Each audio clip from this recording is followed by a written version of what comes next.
Bonjour, nous voilà aujourd'hui à nouveau réunis pour la suite de notre travail sur la Première Guerre mondiale, un travail que j'ai appelé aujourd'hui la guerre totale. Ce que nous avons appris lors des séances précédentes. Alors, la France entre en guerre en août 1914. Alors que tout le monde pensait que la guerre allait être courte, la guerre s'enlise. Entre janvier 1915 et mars 1918, on observe une guerre de tranchées, une guerre de position. J'ai sélectionné ce document qui vient du Petit Quotidien et qui montre bien c'est un schéma qui montre bien les tranchées opposées, les deux forces en présence qui s'affrontent avec leurs outils. Vous noterez dans le bas du document également qu'il y a une partie souterraine dans cette activité. Alors la guerre va être totale car elle va utiliser de nouvelles armes très efficaces. En haut à gauche, vous voyez un canon qui est capable d'envoyer des obus. Donc un obus, c'est un engin explosif.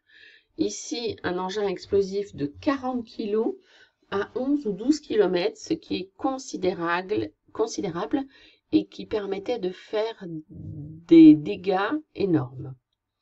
Les chars font également leur apparition pendant la Première Guerre mondiale.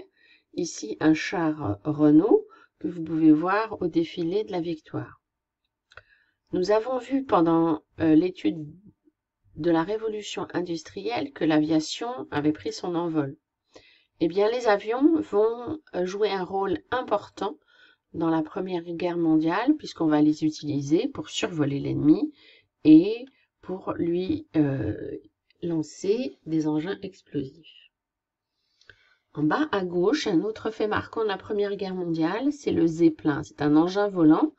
Et là, je vais vous laisser chercher ce que c'est et travailler dessus sur le document que je joins à cette vidéo. Enfin, la guerre va être chimique. Et ça, c'est quelque chose de nouveau. Alors, qu'est-ce que ça signifie? Cela signifie qu'on va envoyer des produits chimiques sur les ennemis qui se trouvent dans la tranchée d'en face. Plusieurs produits ont été utilisés pendant la Première Guerre mondiale.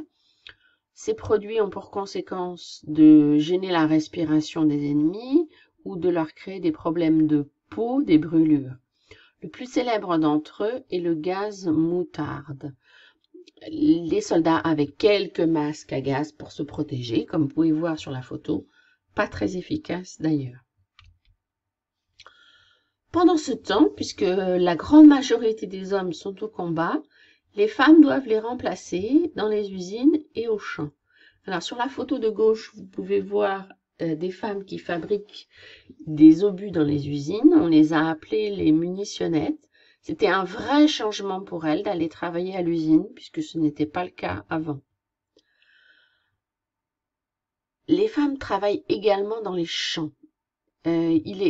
La population française doit être nourrie, l'agriculture est fondamentale, et les femmes doivent remplacer les hommes dans les travaux des champs. Vous noterez sur la photo que ces travaux étaient peu mécanisés à l'époque, et donc c'était un travail extrêmement difficile, mais les femmes des campagnes ont relevé le défi. Globalement, toute la société française est en guerre. J'ai sélectionné deux documents. Le premier, c'est une publicité pour une marque de montre, la marque LIP. L'argument publicitaire, c'est que c'est la montre de la victoire. Ce n'est pas parce qu'on a cette montre, bien sûr, qu'on va gagner. C'est juste un argument publicitaire. Et puis le deuxième, c'est cette carte postale où l'on représente les enfants déguisés en soldats, comme si c'était les enfants qui allaient faire la guerre. Et le message, c'est comme nos chers papas, le cœur plein d'espérance, nous voudrions aller défendre notre France.